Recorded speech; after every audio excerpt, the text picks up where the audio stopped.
Ever since with the launch of the iPhone 12 series, Apple has released incremental updates every single year, ending an era of where each year was dramatically different from the next. It signals that this segment of the market is pretty much mature and basically smartphones has become a commodity. Laptops, cars are some examples of things that have become a commodity just due to the maturity of the platform or the technology behind it. But if we take a look at these markets and think about it that perspective, now we can think about an iPhone this year as, hey, this is the 2024 model of the iPhone. Do you want to upgrade from the current model that you have, whether it's an Android phone or an older iPhone? And so let's take a look at it from that perspective. So the way I want to go about it is let's talk about the underrated features coming from an iPhone 15 Pro. For me, I'm coming from an iPhone 14, but if you're coming from last year's model, I want to give you guys a list of things that you can expect to see that are upgrades. Now, this feature is not necessarily a hardware change, but it is a change for iOS 18. So if your phone is eligible for this upgrade, then you can definitely use it. And it's the ability to add Face ID requirement, and you can hide the app as well for any app that you want. So you can go select the app that you want. You can go ahead and say, hey, I want to use Face ID, and then you can do that without having to rely on the in-app version. Say, if a banking app doesn't have Face ID for some odd reason, and you can add that in as a requirement. Now, one of the biggest things you'll probably notice right off the bat is the screen is much more thinner than the previous model, the 14 or the 15 for that matter, and even beyond that. And so you'll notice that thinner bezels, the phone's a little bit bigger, but it feels pretty much the same size because they didn't really stretch the width of the phone and the height of the phone that much, just because they did a little bit of both and they were able to keep the same size for the most part. Now, one of the other things I noticed was the ultra wide. It's much better in daylight, has a higher megapixel count. That means they're able to get more detail. But of course, when it's in low light, you still kind of suffer in terms of being able to get that light gathering ability for the sensor that they choose to use here. And one of the other things I've really noticed just in general, ever since the 14 I've had, it's that the video is still uncompromised. It's still really great, and they're able to basically process twice as much, generally speaking, in terms of the video processing. So what that means is that you're getting the best video in the market. Even Android phones that I've had, Samsung S24 Ultra or the Pixel 9 Pro, the video quality does not compare in terms of just the experience, right? So when you're recording, hit record, you want to make sure you get that video, you want a stable footage, you're able to move the camera around fairly easy. You can do all of that with iPhone. And on Android phone, when you zoom in on those Android phones with those 5x zoom lenses, it's really hard to get stabilized because it seems that the processing seems to apply some kind of HDR effect overlay. And so it makes the video look good, but it's very hard to move the camera. And if you ever used an iPhone, you'll know that it's really easy just to pan the camera around and do what you need to and not have to think about it. And versus the Android phones, you kind of have to think about that and kind of have to keep the phone stationary. You want the best experience. Now, after about 2 weeks now with the iPhone 16 Pro I have here, I can say that the camera control is decent. What that means is that it's going to take some time for you to get used to things and how to use it and kind of change your muscle memory so that you're not really using the on-screen button versus using the button here. But you know, they call it a camera control, but it really feels and works like a button. And so it's great for if you want to go on the screen here, right? And then I click it, it goes into the video mode or whatever mode that you had last set up.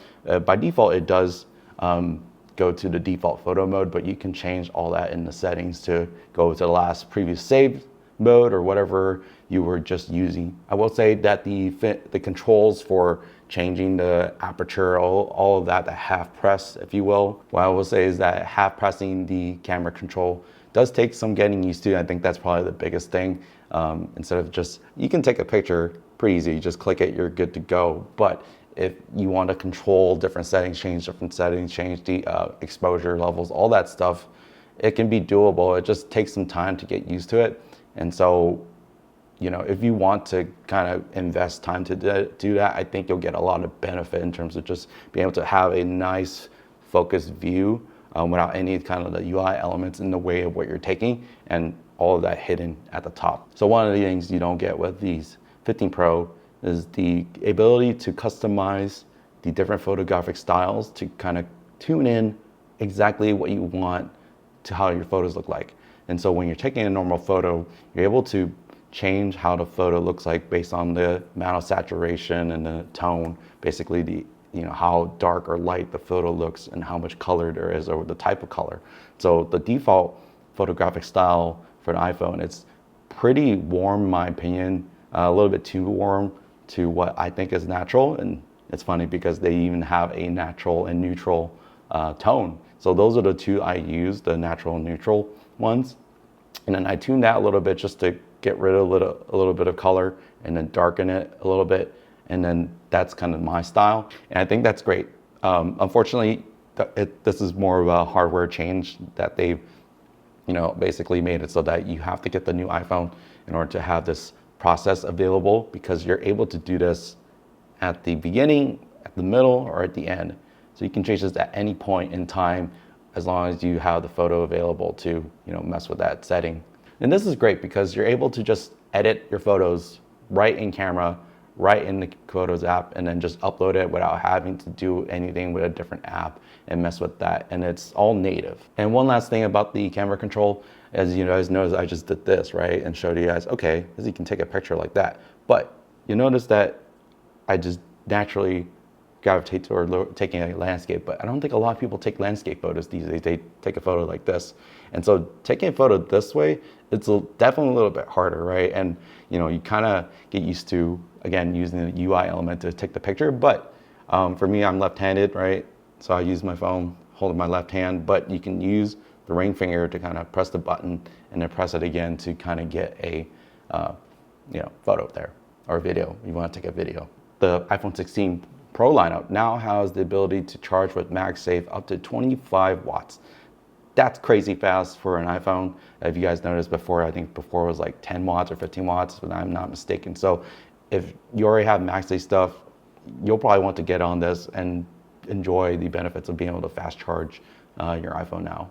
One of the last things is, this is more of a minor thing, I think, but it does clean up the phone's look overall. And so they got rid of the millimeter wave kind of cutout that used to be here, where the camera control is now. So you'll see that right now, right, we have the camera control here where the millimeter wave used to be. And so, well, now where is the millimeter wave? So in the US, we have millimeter wave bands, but you don't see it anywhere, right? So on the iPhone 16, I believe the millimeter wave is on the back here, but on the Pros, it's actually at the top here. But it is hidden, so you can't actually see any kind of cutout, if you will. It's just hidden behind the band. So I'm not sure how that's going to affect the performance, the speed of the millimeter wave, but you know, it is what it is. And so I haven't really had a chance to test that out quite often, and I haven't really noticed any speed degradation. So you know, I think it's probably fine. So let's talk about things that you'll get if you're coming from an older iPhone, say an iPhone 14 or 13 or 12. So all the things I just mentioned above are gonna apply, plus what I'm gonna talk about next. But if you guys haven't already subscribed, please consider subscribing and liking this video. It does help me out, grow this channel, and yeah. So one of the biggest things I was looking forward to when the 15 came out was like, oh man, the USB-C is out. They increased the battery, they increased the battery size, it seemed, and then also you're able to record in ProRes. They added those things. I'm like, wow, that's not enough just to do a year-to-year upgrade. So I decided to wait for the 16. I'm glad I did. But if you're coming from an older iPhone, you're gonna get USB-C, you're gonna get ProMotion with 1 Hz refresh rate, and you're gonna get 1 nits of brightness. You're gonna have the best battery yet. This is the biggest battery on an iPhone for both the Pro and the Pro Max models. Last year on the 15, they swapped to titanium. So if you're coming from a 14 like I am, you're gonna get that newer material, which I will say it feels a lot better in the hand, and it doesn't like get as many fingerprints As you guys can see, I've been using the phone like this for a while, and like normally with the 14, I could see all the crazy fingerprints, and also it was black, but this model, you know, because it's lighter color and it's a kind of like a matte finish, you can't really see the fingerprints as much, if at all. So if you're coming from an older phone, say the 14 or older, you're also gonna get better cameras overall. All the sensors were pretty much upgraded, even the selfie camera. So you're gonna get really nice photos, really nice video. So this is really the time to do an upgrade, especially if you're into taking pictures and video. So one of the other things was the dynamic island. If you guys are coming from, you know, an iPhone 13 or older, you're gonna have this ability to get the dynamic island, which, you know, at the time, people were like, oh, what is this? Like, it seems cool, but not really useful. But then after a while, you do see the uses for like Uber or like any kind of ordering, if you're ordering food and things like that, they've kind of used that dynamic island to kind of integrate that there. But other than that, it hasn't been that useful, but it's a nice change from the previous models where it was just like this giant cutout. So it was a little bit smaller, looks a little bit nicer. But I would say that's about it. And developers haven't really taken advantage of it, but it just looked cool. So one of the things that they mentioned for gaming is that they improved the thermals. They're using graphite now, and it's supposed to be 20% better in sustained gaming performance. So, but if you're coming from an older iPhone, you're gonna notice way better improvements just all across the board for everyday use, performance, battery, all that stuff. So I think right now, if you're going to upgrade, this is really a good time to do so. And they have quite a bit of changes now. So let's talk about the things that the iPhone isn't really leading in the industry to market, or things that they should improve. And the first thing is that the peak brightness is pretty weak at 2000 nits. Yeah, that's bad. I think, in my opinion, they really should give more for the consumer. Just being able to use it brightly outside. Brighter is the better, obviously, but then it does, go into using more battery. But again, having it versus not being able to use it at all is, I think, a pretty big difference. And although I can see outside fine with the iPhone, it could be better. It could always be better, especially when I have other phones and I compare it to it. I'm like, man, I hate using an iPhone in the outside versus my Pixel or my OnePlus. Both of those have higher peak brightnesses than the iPhone here. So one of the other things people give iPhone a hard time for is that, well, it looks the same. I don't know why people expect it to look different. If you have a design that works well, why would you switch from it? Again, we think about it from a perspective of, a commodity, a car, something like that. You don't want your device to change. You want it to be stable. That's why you see every year over year, you don't really see a lot of changes for a Honda, Toyota. They all kind of look the same for 4 or 5 years, and then they'll change when they make a new generation. And then even then, the new generation looks different, but it's still incremental changes just added up together, and then that's creating a new generation. Now, one of the things I do still harp Apple about is that they're still providing 128 gigs as the base storage, where in 2024, our photo sizes or video sizes are getting huge, and they're still using 128 gigs. This is kind of ridiculous. I feel like Apple should be one of the first people to kind of get rid of that as the standard and have 256 as the standard and be done with it, set the trend. Yes, this costs more money, but find a way to, reduce the cost there for the consumer. One of the other things it affects is that, you have Pro models, right? Pro, the 16 Pro, and then the 16 Pro Max. Well, the Max doesn't come in 128 anymore, but the 16 Pro does.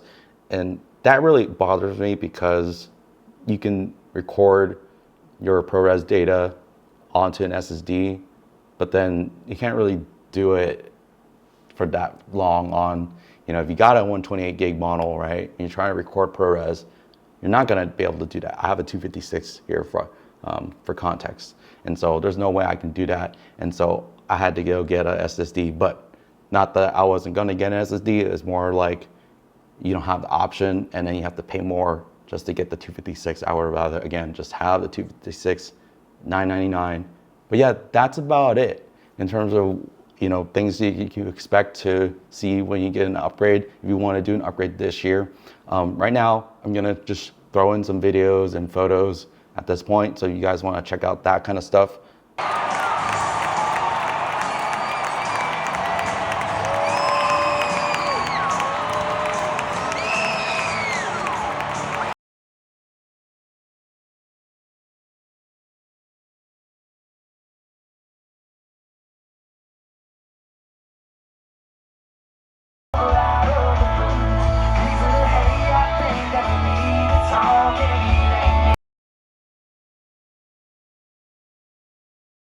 But yeah, what do you guys think about the video? Do you think it's better, worse, whatever? Let me know down in the comments below. But otherwise, that's been it. I hope you guys enjoyed this video. I'm gonna have more iPhone videos in the future. And with that, I will see you guys later. Peace.